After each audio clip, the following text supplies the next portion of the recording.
तो कांग्रेस में ऐसी क्या समस्याएं आ गई थी जिस दल को आपने सबसे पहले अपने जीवन में अपनाया था उस दल को छोड़ना पड़ा? दो विषय मुझे अंदर से झकझोर दिया। मैं फिर कह सकता हूँ कि जो लोगों ने आर्टिकल 370 हटा जाने का विरोध किया उनके जहन में, उनके दिमाग जो है हिंदुस्तान नहीं है। बाबू सिंह कुशवाहा कहते हैं जो पीडीए का अखिलेश यादव ने स्लोगन दिया है, पिछड़ा दलित अल्पसंख्यक, जिन वर्गों को एकजुट करने की बात कर रहे हैं, उनका कहना है कि एकदम स्पष्ट वो बड़े मार्जिन से जीत रहे हैं। आप क्या देख पा रहे हैं? प्रधानमंत्री ने बहुत बढ़िया नारा दिया, सबका साथ सबका विकास। आज जो सड़क बन रही है वो किसी हिंदू के लिए बन रही है, उसमें मुस्लिम नहीं चलेगा। नल का पानी लग रहा है तो मौर्या में पिएगा, उपाध्याय नहीं पिएंगे। क्यों इस ढंग की बात लोग करते हैं? ये देश मतलब ये सबका है। दोस्तों, जौनपुर लोकसभा का चुनाव बहुत ही रोचक हो गया है इस बार, क्योंकि ख़ास तौर पर यहाँ पर कृपा शंकर सिंह जी को बीजेपी ने लॉन्च किया है। और कृपा शंकर जी जैसा कि आप जानते हैं कि मुंबई में एक बड़ी पहचान महाराष्ट्र की राजनीति में इनकी रही है। बहुत बहुत स्वागत है आपका सिंह साहब। नमस्कार, वंदे मातरम। आपके जीवन का जो शुरुआती दौर रहा और तमाम लोग इंटरनेट पे भी आपको पढ़ रहे हैं, जब आपके बारे में ये बात आई कि आप जौनपुर से चुनाव लड़ने जा रहे हैं तो लोगों को जिज्ञासा हुई कि महाराष्ट्र में तो आप अपने आप को अच्छे से एस्टैब्लिश कर चुके थे, फिर उत्तर प्रदेश की ओर, उत्तर प्रदेश की सियासत की ओर आगे बढ़ने का ये फैसला कैसे मन में आया? अगर उत्तर प्रदेश सब कुछ मिलता तो मुंबई जाता ही नहीं। ये तो मुंबई जाना पड़ा, मतलब उस मजबूरी में जाना पड़ा, रोजी रोटी के चक्कर में जाना पड़ा। तो गांव तो गांव है, माटी तो माटी है, अपना जौनपुर है ही है। तो जौनपुर से मेरी कनेक्टिविटी कभी कम नहीं हुई। मतलब उसी ढंग से मेरे लिए होता जैसे मैं मुंबई से नागपुर चला जाऊँ 3 दिन के बाद लौटूँ, मुंबई से मैं नांदेड़ चला जाऊँ 2 दिन के बाद लौटूँ, मुंबई से सतारा चला जाऊँ। तो ये उसी रूटीन हमारा जौनपुर का रहा। परसेंटेज मुंबई का ज़्यादा था क्योंकि वहाँ जवाबदारी थी।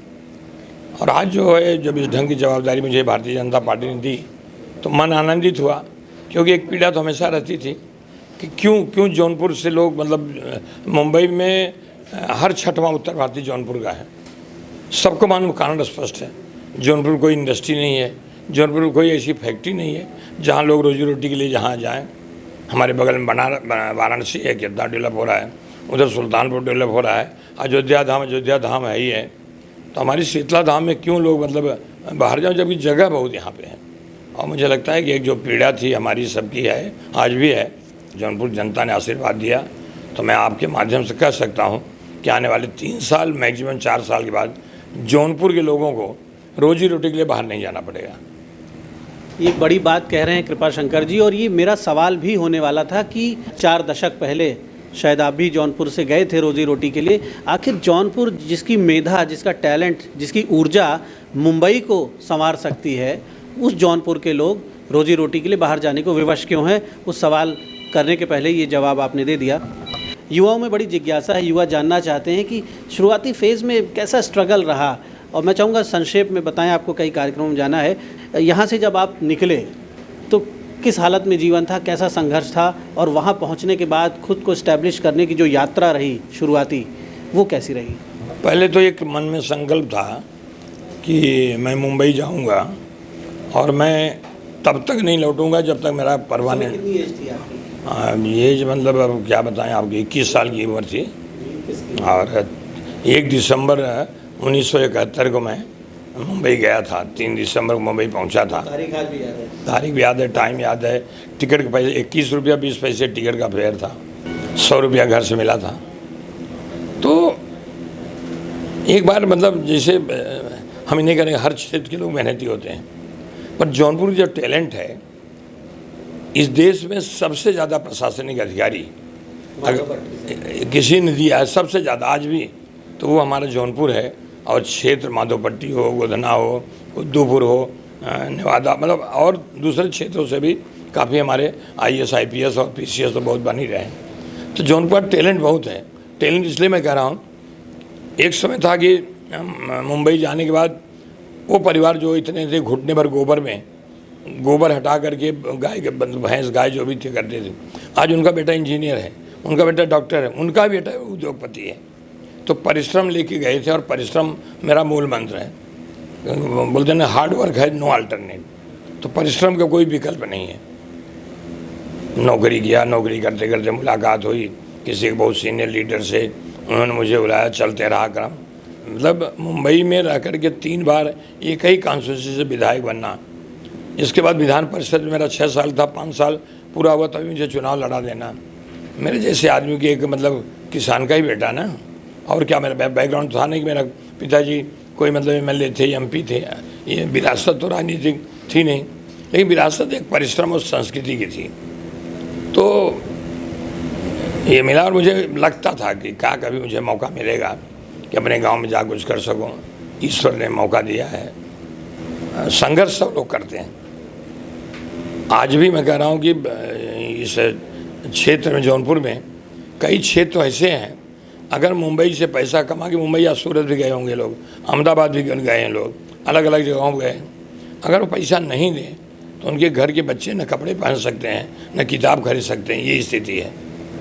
ये तो बहुत अच्छा हुआ कि आज मढ़ा में रहने वाले लोग, कच्चे घर में रहने वाले लोग, आदरणीय प्रधानमंत्री आवास योजना के अंतर्गत उनको पक्का घर मिल रहा है, नहीं तो कभी ज़िंदगी पक्का घर बना ही नहीं सकते थे। अच्छा, आपने बिल्कुल सही कहा कि जो लोग मढ़े में कच्चे घरों में रह रहे हैं, और आप खुद भी 100 रुपये लेके अपने घर से आप निकले थे, और उस 100 रुपये जो माता पिता ने दिया था, उनका वो एक ऐसा आशीर्वाद बन गया कि आज आप राजनीति में, व्यापार में, हर क्षेत्र में आपने, मुझे लगता है कि मनचाही ऊंचाइयां आपको मिली। आप लकी मैन भी रहे पॉलिटिक्स के। कांग्रेस को छोड़ दिया आपने और फिर बीजेपी में, तो कांग्रेस में ऐसी क्या समस्याएं आ गई थी जिस दल को आपने सबसे पहले अपने जीवन में अपनाया था, उस दल को छोड़ना पड़ा? मेरी राजनीतिक पहचान कांग्रेस पार्टी से है। मेरे बहुत सारे साल कांग्रेस पार्टी में गए। 2 विषय मुझे अंदर से झकझोर दिया। एक तो प्रभु रामचंद्र के मंदिर को, उनकी जन्मभूमि को लेकर के जो न्यायालय में कार्रवाई चल रही थी, जिस दिन कपिल सिब्बल साहब जो बहुत सीनियर काउंसिल हैं, लॉ मिनिस्टर रहे, अभी राज्यसभा के सदस्य हैं, कांग्रेस पार्टी की तरफ से जा कर के ये किया, अपना ये भी डिविड दिया कि इसको 4 महीने और आगे कर दो। दूसरी बात, कुछ कांग्रेस के नेताओं ने ऐसा बयान दे दिया कि भगवान राम क्या है, वो तो काल्पनिक हैं। तो वो सब बहुत अंदर से मतलब ये हो गया। मैं 1-2 बार मतलब जिक्र किया, फिर राजनीति होता नहीं, इसको ऐसा नहीं कहना चाहिए, वैसा नहीं कहना चाहिए। लेकिन उस दिन मुझे बहुत बड़ा धक्का लगा, जिस दिन मुझे लगता है 5 अगस्त 2019 में संसद भवन में जब प्रधानमंत्री जी के द्वारा लिया गया निर्णय को, प्रधानमंत्री से मतलब सरकार द्वारा लिया गया निर्णय को, मैंने लौह पुरुष देखा नहीं था, लेकिन मैं उस दिन देखा कि लौह पुरुष क्यों कहा जाता है। देश के मतलब हमारे गृह मंत्री अमित शाह जी जब वो आर्टिकल 370 हटाए जाने की बात कर रहे थे, उतने में जो कांग्रेस के लोग थे, उनके साथ और पार्टी के लोग थे, खड़े हो गए, चिल्लाने लगे, विरोध करने लगे। तो हमारी समझ में एक बार नहीं आया, टेलीविज़न देख रहा था घर पे, जब स्पष्ट रूप से लोगों ने बायकॉट किया। और जो एक आदमी ने कहा, एक सम्मानित सांसद ने कहा कि गृह मंत्री जी खून की नदियाँ बहेंगी जम्मू कश्मीर में। और जब रोंगटे खड़े हो जाते थे बोलने के टाइम, तो उन्होंने कहा गृह मंत्री ने कि जान दे दूंगा, कश्मीर नहीं दूंगा। सबको स्वागत करना चाहिए। विरोध में है, इस दिन का विरोध करना ऐसा नहीं है। उस दिन हमको लगा, और फिर हमको जब हमारे जनरल सेक्रेटरी ने कहा ये क्या कर दिया आपने, बयान दे दिया मैंने कि मैं साधुवाद देता हूँ और अभिनंदन करता हूँ सरकार को। और मैं आज आपके माध्यम से 1-2 बार और दूसरे माध्यम से मैंने कहा, आज के माध्यम से मैं फिर कह सकता हूँ कि जो लोगों ने आर्टिकल 370 हटा जाने का विरोध किया, उनके जहन में, उनके दिमाग जो है, हिंदुस्तान नहीं है। हम, कश्मीर हमारा मुकुट है, और कश्मीर आज हमारा हो रहा है। पंडित जवाहरलाल नेहरू ने उस समय कहा था ये टेम्पररी है, अपनी मौत मरेगा। तो क्यों उसको मतलब ये कर रहे हैं। उसी दिन 1-2 महीना चला, मैंने फिर इस्तीफा भेज दिया। उन्होंने ये पता चला मुझे कि शोकाज नोटिस आएगी। हम कहा शोकाज क्यों, स्पष्ट है। और मैंने प्रोटेस्ट रेजिग्नेशन दिया कि ये कारण मैं ये कह रहा हूँ, इसको फिर से जनमत करिए, चर्चा करिए, और इसको समझदारी से एक पत्र इशू कर दीजिए कि आर्टिकल 370 हटाए जाने का जो विरोध था वो मेरी भूल थी। प्रोसीजर का विरोध करिए ना। क्या कश्मीर पूर्ण राज्य का दर्जा मिलेगा? क्या वहाँ वैली के लोग आएंगे? क्या POK अपना होगा? इस पर चर्चा करो ना। हटाए जाने का विरोध क्यों? और जिनके लिए हटा रहे वो कोई साथ नहीं है। गुलाम नबी आज़ाद साहब कांग्रेस के बड़े लीडर थे, वो भी छोड़ सके। फारूक अब्दुल्ला कांग्रेस नहीं थे, साथ होते थे। महबूबा मुफ्ती कोई साथ नहीं थे, साथ होते थे। तो खाली विरोध करने के लिए लोगों की इकट्ठा होना। आज आप देखिए विरोध पक्ष का क्या काम होता है। प्रतिपक्ष के नेता थे आदरणीय अटल बिहारी वाजपेयी साहब। 1971 जब इंदिरा जी एज ए प्रधानमंत्री, जब पाकिस्तान के टुकड़े हुए और बांग्लादेश बना, तो जब पार्लियामेंट में इंदिरा जी जाने लगी तो सामने से अटल बिहारी वाजपेयी साहब खड़े हो गए, बोले दुर्गा रे दुर्गा, खड़े होकर स्टैंडिंग ऑनर किया था। ये होता प्रतिपक्ष, ये होता विरोध पक्ष। आज तो बाहर बातों का विरोध करना है। भाई एक समय था जब प्रधानमंत्री को, हमारे देश के प्रधानमंत्री को विदेश के लोग, चाहे अमेरिका हो चाहे रसिया हो, सब आंकते रहते थे, इवन पाकिस्तान। क्या हुआ आज हमारा देश का प्रधानमंत्री जब विदेशों में जाते हैं, परंपरा से हट के एक प्रधानमंत्री पैर छू के प्रणाम करते, उसकी परंपरा नहीं है। दूसरा, ऑस्ट्रेलिया का राष्ट्रपति बोलता है मोदी इज द बॉस, और अमेरिका का जो सबसे बड़ा देश है इस दुनिया में, वो कहता है कि मोदी जी आप कितने पॉपुलर हैं कि आप सेल्फी लेते थक जाते हैं। तो अच्छा, एक आपको रोकना चाहूँगा। राहुल को जब से पूरी लीडरशिप मिली है कांग्रेस की, जब से वो एक संपूर्ण नेतृत्व उनकी मुट्ठी में आ गया है, कांग्रेस क्या भ्रम में है? क्या देश के मर्म को देश की जनता क्या चाह रही है इसको नहीं समझ पा रही है? देश की बहुसंख्यक आबादी जो है उसकी दिल की बातों को नहीं समझ पा रही है? क्योंकि वो दल जिसका एक बड़ा इतिहास रहा है देश के स्वतंत्रता संग्राम से लेकर आज तक, वो दल अपने इतिहास की सबसे कमज़ोर स्थिति की ओर बढ़ गया। ये मेरा विषय नहीं है, मैं कांग्रेस पार्टी छोड़ चुका हूँ। और मैं राहुल की लीडरशिप पे मैं जानना चाहता हूँ कि राहुल का नेतृत्व किस तरह का है, एक पॉलिटिशियन के रूप में, एक एमपी के रूप में, उनको आप किस रूप में? एक जनता के रूप में जरूर कहूँगा, उनको विचार करना चाहिए। क्यों गुलाम नबी आज़ाद चले गए, क्यों ज्योतिरादित्य सिंधिया चले गए, क्यों आरपीएन सिंह चले गए, क्यों जितिन प्रसाद चले गए, क्यों अशोक तंवर चले गए, क्यों मिलिंद देवरा चला गया, ये उनका विषय है। वैसे एक फिल्मी गाना है कि जिस गली में तेरा घर न हो बालमा, उस गली से हमें अब गुजरना नहीं। मुझे कांग्रेस के बारे में कोई सलाह देनी है, उनके बारे में बात करनी है। अच्छा, जौनपुर की बात करते हैं। जौनपुर में जब भ्रमण करते हैं तो देखते हैं कि जौनपुर में ग्रामीण क्षेत्रों की सड़कें बहुत ख़राब हैं। मुझे लगता है अधिकांश लोग सहमत होंगे इस बात से। कल मैं भी काफ़ी क्षेत्रों में घूमा, मल्हनी में घूमा और क्षेत्रों में घूमा।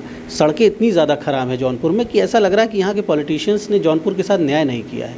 खैर, यूपी में और केंद्र में आपकी सरकार है तो एक जिम्मेदारी बीजेपी की भी यहाँ पे बनती है। सिर्फ यहाँ के सांसद और यहाँ के विधायकों के भरोसे नहीं छोड़ा जा सकता है। जौनपुर, आप खुद भी मान रहे हैं कि जौनपुर पीछे रह गया, पीछे है, इसलिए आप भी मुंबई चले गए थे और अभी भी लोग जा रहे हैं। तो जौनपुर की जो धरती, जो इतने सारे प्रशासनिक अधिकारी देती है, जितने अच्छे पॉलिटिशियंस देती है, उस धरती को इंसाफ क्यों नहीं मिल पाया? नहीं, आज भी बदलापुर विधानसभा क्षेत्र आप जाइए, आपको सड़कें अच्छी मिलेंगी, लोगों की सुविधाएँ अच्छी मिलेंगी। शाहगंज आप चले जाए, वहाँ हमारा विधायक है, मतलब हमारा निषाद पार्टी से समझौता, वहाँ विधायक है। जौनपुर देख लीजिए कि सबसे बड़ा काम जौनपुर का सीवरेज की वो ये था ही नहीं। आज सीवरेज प्लांट लगा के मुझे लगता है 2-4 महीने में जौनपुर सड़कें ऐसी हो जाएंगी जैसे बनारस की सड़कें। तो कई काम थे उसको मतलब कर ही नहीं सकते थे। बाकी जहाँ मल्हनी के साथ बड़ा मतलब अन्याय, क्योंकि कोई मतलब प्रतिनिधि था ही नहीं। मल्हनी की सबसे ज़्यादा हालत ख़राब है। और लेकिन सरकार तो अपनी है प्रदेश में, केंद्र में मोदी जी 10 वर्षों से हैं। जौनपुर आत्मनिर्भर क्यों नहीं हुआ पिछले 10 वर्षों में? नहीं, उस पर मैं नहीं जाऊंगा, क्योंकि जौनपुर आत्मनिर्भर हो सकता है और होगा भी। मैं जो सोचता हूँ जौनपुर की ये हालत जो है खस्ता सड़कों की, वो नहीं है। 20 साल से शाहगंज क्षेत्र में एक मिनिस्टर 2 बार मिनिस्टर था, वहाँ विधायक था। ये सवाल अगर उनसे पूछें पता चलेगा। लेकिन आज वो रमेश सिंह विधायक 2 बरस में ऐसे लगता है कि 20 बरस का काम कर रहा है, क्योंकि रास्ते में गड्ढे होते हैं, वहाँ गड्ढों में रास्ता ढूंढना पड़ता था। यहाँ जौनपुर से शाहगंज अगर जाना हो, पहले तो मन बना 2.25 घंटा लगे, आज हम 25 मिनट शाहगंज पहुँच रहे हैं। अभी रिंग रोड जो है जौनपुर की समस्या को लेकर के, रिंग रोड 10,000 करोड़ रुपया केंद्र सरकार ने अभी गडकरी साहब आगे देके गए। मुझे लगता है काम इतना ज़्यादा अभी होगा। 9 हमारे अंडरवे और फ्लाईओवर जहाँ पे रेलवे लाइन है, अश्विन वैष्णव साहब स्वीकृति दी है। पिछली बार आए थे हमने, अपना जो जौनपुर स्टेशन है उसकी हालत क्या थी यार भगवान, ऐसा लगता था कि कोई मतलब यहाँ कुछ रहा होगा। आज उसका भी काम हो रहा है। तो ऐसा नहीं कि केंद्र सरकार ने ध्यान दिया, लेकिन एजेंसी कौन है? ये कि एमपी को आप ही जरा पूछिए, पूरे क्षेत्र जाइए पूछेगी यहाँ की एमपी कौन था। मतलब एक पत्थर नहीं लगा कहीं मैं विकास का, देखा नहीं उसको कोई ने। तो और वही लोग तब ये लाल टोपी और नीली टोपी लगा करके, तब आधी टोपी नीली थी आधी लाल थी, दोनों ने कैंडिडेट बनाया था। आज दोनों टोपी अलग हो गई है। ये मिलके उनका संयुक्त उम्मीदवार था ना।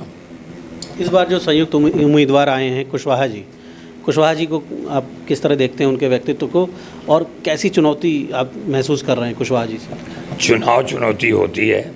चुनाव कैसे नहीं लिया, चाहे ग्राम प्रधान चुनाव हो चाहे लोकसभा चुनाव, वो तो ठीक है, लेकिन हम भारतीय जनता पार्टी के प्रत्याशी हैं।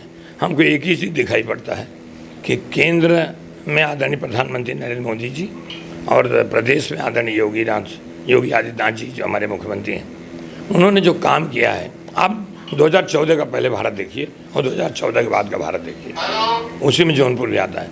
आप 2019 के पहले उत्तर प्रदेश देखिए, 2019 के बाद उत्तर प्रदेश देखिए। 7 सालों में उत्तर प्रदेश कहाँ से कहाँ पहुँचा है। तो काम जो इसी को हम लक्ष्य बना। बाबू सिंह कुशवाहा कहते हैं जो पीडीए का अखिलेश यादव ने स्लोगन दिया है, पिछड़ा दलित अल्पसंख्यक, और जौनपुर में मुस्लिम वोटर्स, यादव वोटर्स, उसके अलावा और तमाम कम्युनिटी के वोटर्स हैं, और वो खुद मौर्य शाह के सैनिक कुशवाहा कम्युनिटी को एकजुट कर रहे हैं। तो ये जो कम्युनिटी फैक्टर्स हैं, जिन वर्गों को एकजुट करने की बात कर रहे हैं, उनका कहना है कि एकदम स्पष्ट वो बड़े मार्जिन से जीत रहे हैं। आप क्या देख पा रहे हैं? प्रधानमंत्री ने बहुत बढ़िया नारा दिया, सबका साथ सबका विकास, सबका प्रयास। आज जो सड़क बन रही है वो किसी हिंदू के लिए बन रही है, उसमें मुस्लिम नहीं चलेगा। नल का पानी लग रहा है तो मौर्य पिएगा, उपाध्याय नहीं पिएंगे। जो बिजली लग रही है तो उसका प्रकाश का उजाला जो है सिर्फ वो ठाकुर समाज को मिलेगा, दूसरे समाज नहीं मिलेगा। क्यों इस ढंग की बात लोग करते हैं? ये देश मतलब ये सबका है, कोई पार्टी का। हाँ, हमारी हिंदुत्व है, हमारा सनातन है, हमारा जो कल्चर है, कल्चर को तो हम नहीं अलग कर सकते। और वो कल्चर में क्या बताया? सबका साथ सबका विकास, ऐसे नहीं कहा है। आप कहीं बताइए एक सड़क प्रधानमंत्री ने बनवाई हो, एक पे हिंदू लिखा हो, एक पे मुस्लिम लिखा हो। एक नल का पानी बताइए जिस नल का पानी को लिखा हो कि मौर्य, धोबी, ठाकुर, ब्राह्मण, कुर्मी, ऐसा नल के पानी में कहीं लिखा है? क्यों इस ढंग की बात लोग करते हैं? क्यों विकास की बात नहीं करते हैं? कहा जा रहा है कि रोज़गार जो है, बेरोज़गारी और महंगाई सबसे बड़ा मुद्दा बन गया है। सरसों का तेल इतना महंगा हो गया और खाद्य पदार्थ महंगे हो गए हैं, और राहुल और अखिलेश दोनों एकजुट होकर फील्ड में घूम रहे हैं, क्षेत्रों में प्रचार कर रहे हैं, और ये कहते हैं कि साहब 30 लाख नौकरियां हो सकती थी केंद्र में, उसको रोका गया, दिया नहीं गया।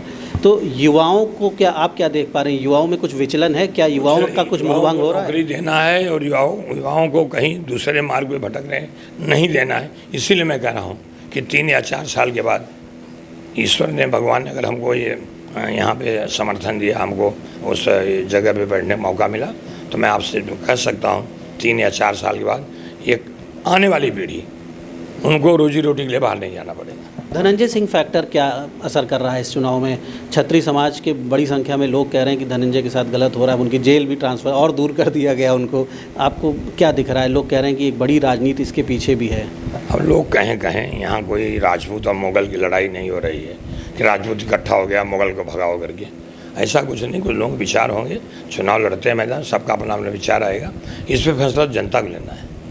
धनंजय से कुछ नुकसान हो रहा है भाजपा को? आपको फैसला जनता को लेना है। मैं जानता हूँ कि भारतीय जनता पार्टी के द्वारा किया गया काम, आदरणीय नरेंद्र मोदी जी द्वारा किया गया जो हमारा डेवलपमेंट है, आदरणीय योगी आदित्यनाथ जी के द्वारा जो काम है, यही भारतीय जनता पार्टी का मूल लक्ष्य है। और मुझे लगता है कि भारतीय जनता पार्टी इतनी सशक्त है कि आने वाले समय में आदरणीय मोदी जी के नारे को 400 के पार में जौनपुर होगा, ऐसा मुझे लग रहा है। आप भी राजपूत समाज से आते हैं, क्या राजपूत विभाजित नहीं होंगे धनंजय के नाम पर? फिर मैंने कहा कोई मुग़ल की लड़ाई है, कोई ऐसी लड़ाई है जहाँ राजपूत मतलब लड़े? ये तो विचारों की बात है। मैंने कहा जनता उसका फैसला करेगी, मुझे कुछ नहीं। तो कृपाशंकर जी से हमने बात की।